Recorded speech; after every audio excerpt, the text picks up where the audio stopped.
Yeah. Look, guys, I have a floating fucking head beside me. It's George from Philadelphia live on Skype. And not only that, I have another guest host, Efo, who is sitting in for Jimmy. Jimmy! If Jimmy is watching this. So it has been like... Jimmy's on a boat. Jimmy's punk ass decided to go on a cruise. Oh, Jimmy's on a cruise, everybody. He's getting tossed on a boat. Jimmy decides to go on a cruise. George decides to go to Philadelphia, and it actually probably had been the biggest day in sports all year, right? I mean, you would have to... Look, I had things to do. I'm trying to plan out my future. Joe Frazier just happened to be here at the same time I did, so I had to swing by and see him, so you'll get to see the pictures that are behind Kevin. Yes, you actually went to Joe Frazier's memorial, right? Yeah, man, it was pretty cool. That was a pretty cool thing. Now, let's start with the big inaugural event with UFC on Fox. Okay, if you guys didn't, obviously you saw the one event that was on Fox. That was Junior Dos Santos versus Cain Velasquez. But Fuel TV and actually Fox Deportes ran the prelim fights, and you could also see those on FoxSports.com. For anybody that didn't get to see the Ben Henderson versus Clay Guida fight, that shit was off the chain. Dude, Pootie Tang was tearing his ass up, man. Pootie Tang was nasty, man. They both just had, I mean, they had so much gas. Mm-hmm. Now with the results of that fight, how did you think it was turned out, George? I mean, what did you think? I thought it was a great fight, and you knew what you were going to get from Clay, and he didn't disappoint. And then you saw Ben Henderson, in my opinion, rise to the occasion because like they said during the telecast, how do you train for a guy like that? There's only one Clay. I mean, you can't bring in another guy to act like that. So no. Whoever Ben Henderson was training with needs to take a bow on this one. But it really does. Now this lines up Henderson to fight Frankie Edgar in Japan of all places. Really? Now see, the thing is, I think the thing that I was impressed with Ben Henderson again, he is so fucking slippery, man. Did you see what some of those things, those submissions that Guida had him in, you thought in most cases most people would just say fuck it and tap out, but this guy just hangs in there and he finds a way to slip out of it. He is so fucking slippery. He's so fucking quick. He's good on the ground. He's good at striking. I think he could give Edgar some problems. Well, Jesus really helped him out. What? Jesus really helped him out. George, your long lost brother is here. Yeah, I hear. Yeah, right. What were you getting ready to say? No, I was gonna say because we've seen Frankie Edgar get tagged, and then the last time we saw Gray, he tagged him, and then Gray kind of backed off. I have a feeling if Henderson connects the way Gray did, Henderson's gonna go in and end it. Yeah, he'll be much more aggressive. He's a much more lengthier. They're different builds. I think I would have to say that he's probably stronger than Gray Maynard. He's much more lengthier than Gray Maynard. So yeah, I think that could pose a lot of problems for Frankie Edgar. But with that being said, I think we all know that Frankie Edgar has fucking. I mean, he just probably fought one of the guys with the most heart in the UFC. But I tell you what, if there's a guy above him or in a close second, it's definitely Frankie Edgar, in my opinion. Now, oh yeah. Moving on to the heavyweight championship, which some people are like Cain Velasquez, some people are like Dos Santos. Wow. Dos Santos ended this shit quick. And he did it with a torn meniscus. A torn meniscus, right? Yep. They said he tore his meniscus 11 days ago and was on crutches for 2 days. Mm-hmm. So he didn't let it get past the 3-minute mark? Right, he did. Now, no, it did. Yeah, it didn't even get past the 3-minute mark, did it? Was that even the 1-minute mark? It was the 1 minute. That motherfucker fucked him up quick. He did fuck him up quick. He did. Now, let me ask you this: what was your when you first saw both of those guys enter the ring? What was the sloppy? That is, what was that again? You said he looked sloppy. He did. And what I mean by sloppy is his physique. I mean, he did not. I think he looked big. He looked soft. He didn't look like he was carrying as much muscle. I mean, obviously with a rotator cuff injury, you can't do a whole lot of upper body training. Right. But I just. Yeah, and that was like the general consensus, man, because you saw how many people were saying that on Twitter. A lot of people were just like, wow, Cain Velasquez looks like a really soft 246, at least in comparison to his last fight. People just were like, I mean, you just kept seeing, wow, he looks soft. Wow, 246 with question marks. So the first thing you did was kind of looked at his physical appearance, and that necessarily doesn't translate to how good of a fight you're going to have. But in this case, it did. I mean, it's now with that being said, if Cain Velasquez came in out there looking like a Greek god statue or whatever, I don't think it would have made a difference, because basically the fight was standing. He didn't get an opportunity to shoot in, and he got caught. And I think that was pretty much it. I mean, I don't know. What did you think? What did you think, Efo? What did Efo think? I think Brazil took him out quick. He was like, nope, fuck that wrestling shit. I'll punch you out. He was like, nah, you know, I mean, he didn't even give him a chance. No, he did it quick. He closed the gap in that shit. Totally. I guess my thing is if you watch Dos Santos, he still is from the neck up. He is so stiff. When he throws those punches, his head is in the same spot, and it's if you can counter punch that dude, you're gonna rock him. I think personally, because you know exactly where he's gonna be. Right. He's not elusive. He doesn't have any of this thing going on. It's like comes right back, and he's just stiff as a board. Now, with that said, he's got tremendous amount of power.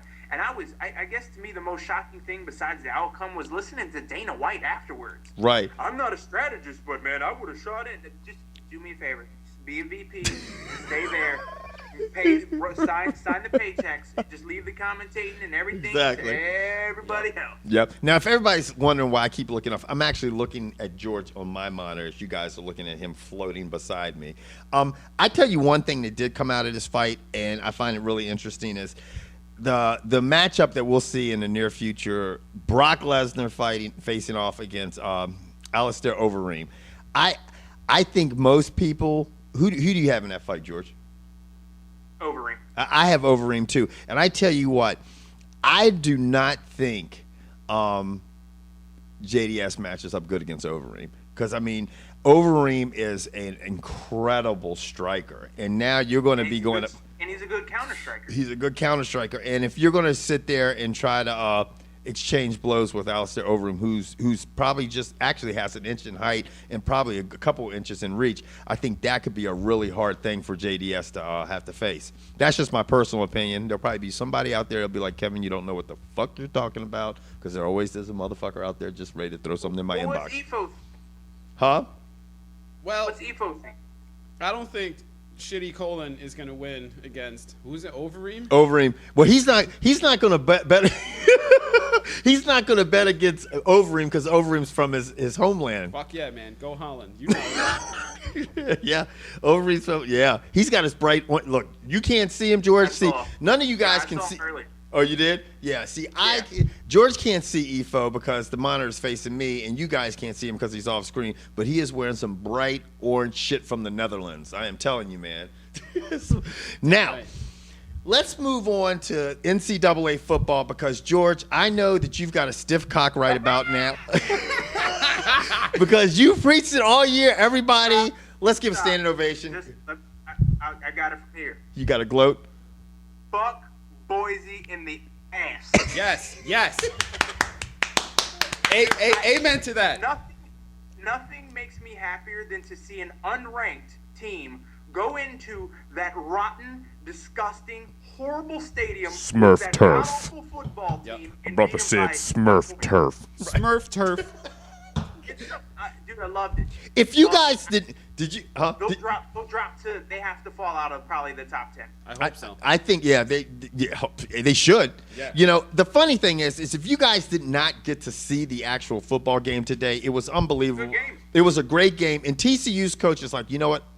The motherfucker was like the honey badger. I don't give a fuck because they could have easily tied the game up. Yeah. But their coach was like, no, we're doing a 2-point conversion. We're gonna win this shit. Fuck that shit. Win it now. Right. So they went up 36-35 on Boise State after they got the 2-point conversion, and Boise State proceeds to slowly get down the field again. It's 4th down. They throw a ball. The quarterback throws the ball. It was probably about 20 feet over the receiver's head, and they called it an interference pass. And I was actually on the phone with Cristiano, who we were both rooting for Boise State to lose. And he's like, can you believe they're going to give them this fucking game? That was such a shit call. And the fucking kicker came out there, lined that shit up with his eyes like this. I'm gonna kick it. That motherfucker kicked that shit super duper wide right. That shit sailed. Loved it. We were clapping and shit. We were happy as shit. Yep. So fuck Boise State. Now let's talk about another person. Andrew Luck was not so fucking lucky today. While we're talking about Andrew Luck, and I understand everyone in the NFL is talking about, oh, we're gonna bring the race for Andrew Luck. This is my first time actually watching the dude play, and I'm glad I got to watch him play against Oregon, because Oregon's not known for their defense. So what is Andrew Luck going to do in the NFL versus a real defense? Yeah, I mean, you got to go. Ding, ding, ding. We have a winner, because that is true. Yeah. I mean, you see that a lot. That, it depends. He's going to have to be. I mean, it depends what type of situation he falls into once he gets into the NFL. Like, I mean, if he has somebody where he gets. He has to get some. What is that your woman saying something off camera, George? No, she just got in bed. Oh, we're at a nice hotel. But the thing is, Andrew Luck, if he falls into a real shit situation in the NFL, he could be struggling for a few years. I mean, everybody's saying he's the greatest thing since sliced bread, and they've never seen a quarterback since Peyton Manning. He's actually more mobile than Peyton Manning. But we heard a lot of like that shit about Ryan Leaf. Y'all remember Ryan Leaf? Oh, yeah. Y'all remember Jamarcus Russell? Yeah. Who? Yeah. Who? That motherfucker make you turn into a straight owl. Who? That man is about 380 pounds of syrup drinking worthlessness. Y'all remember Brady Quinn? Vince Young, anyone? Vince. Can I get me Brady Quinn up in this motherfucker? Huh? Vince Young got a job, by the way. Watch yourself now. Yeah, right. Now, there was another game. And it would be the Nebraska Cornhuskers had to travel to Not So Happy Valley and face. Gaping Valley? Huh? Gaping Valley? Yeah, Gaping. You mean Rapey Valley? Yeah. And face off against Penn State, who was not seeing their coach, Joe Paterno, actually as the head coach since 1965. Years. Yeah, he's been the coach since I was freaking born. And then basically he has been on that sideline since 1949, since Ahmad Rashad, was born. That's how long.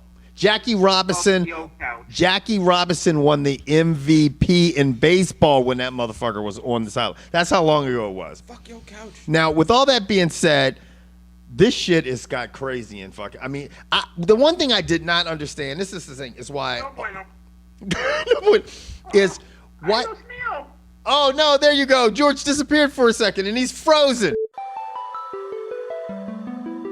Anyway, we had some technical difficulties, but we're back, and we're talking about Not So Happy Valley, right?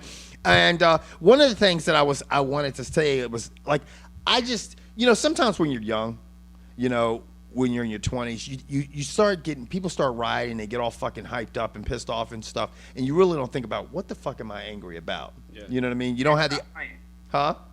Stop playing, because I'm going to tell you right now, if I was an adult, right, my punk-ass 20-year-old or between 17 and the age of 22, punk-ass was up there mad because Joe Pa got fired because he was harboring a child rapist, right, I'd pull him or her out of college and be like, you're obviously too stupid to take advantage of this. Here's a shovel, here's a rake, here's a brick, here's some mortar. Go do your job, because you obviously don't deserve a degree. But see, these motherfuckers, kids, I mean, having a kid that's, at that age, you can't be right there to do that shit. They're just...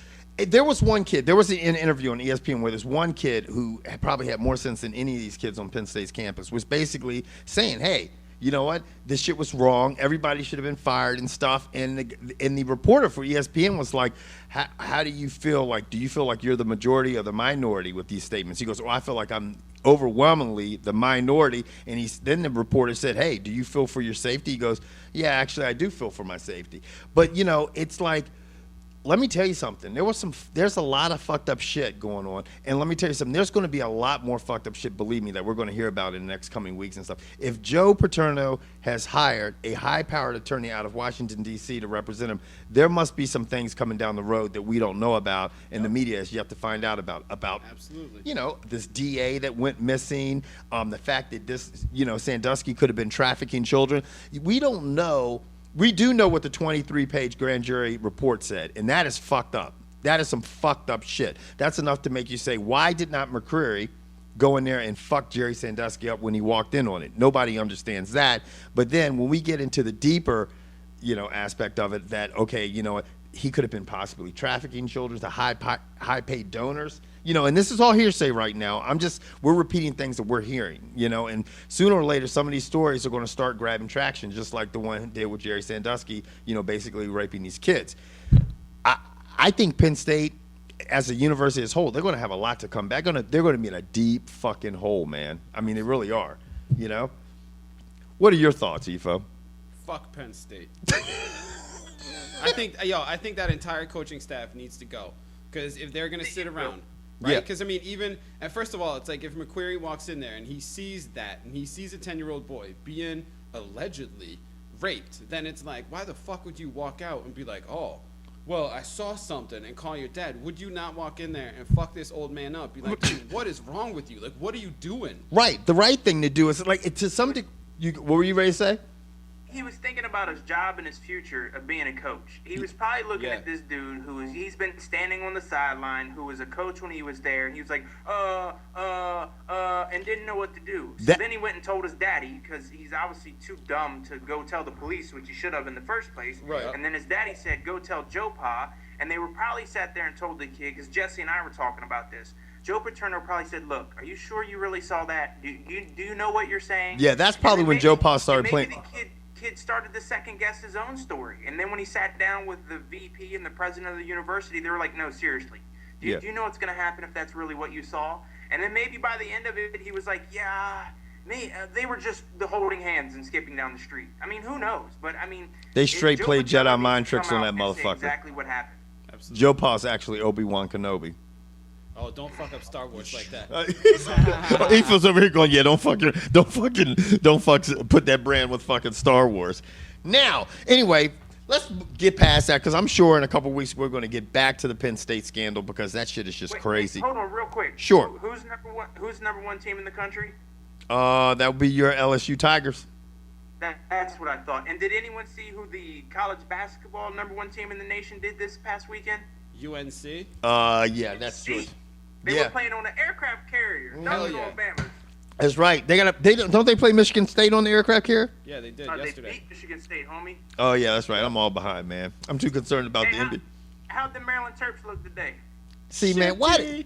Shitty. See, this is the thing. Did you know? Efo's a big Notre Dame fan. So